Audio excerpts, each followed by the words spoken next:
What's the biggest promise your parents ever broke? When I was 8, my dad promised he would never leave me like my mom did. Then, on my 16th birthday, he left me at a gas station nearly 300 miles from home.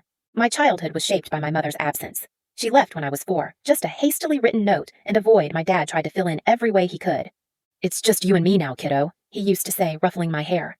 "But I promise I'll never leave you like your mom did." And for years, that was true. My dad was my whole world, my coach, my chef, my homework helper, the shoulder I cried on.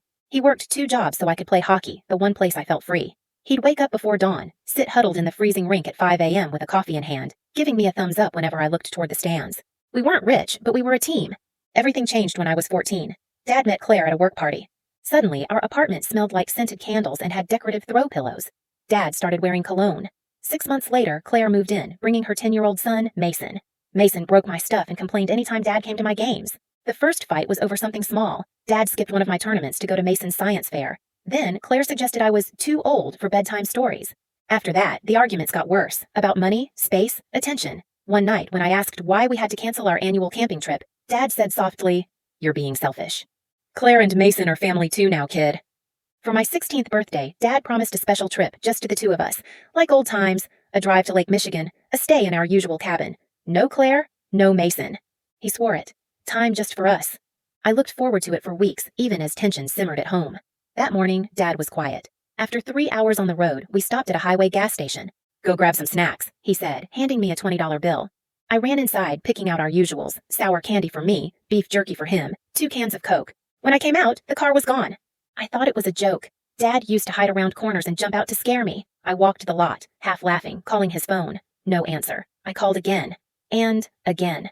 The station attendant let me wait in the break room. By nightfall, my phone rang. "Not Dad, Claire."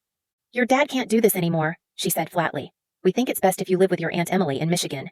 "Can I talk to him?" I asked, my voice barely a whisper. "He doesn't want to talk right now. This is hard for him too."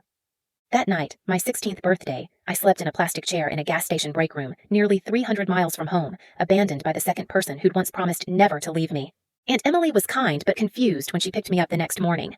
Dad had only called her hours before, promising to send money if she took me in. She didn't even know I was coming. For months, I called Dad every day.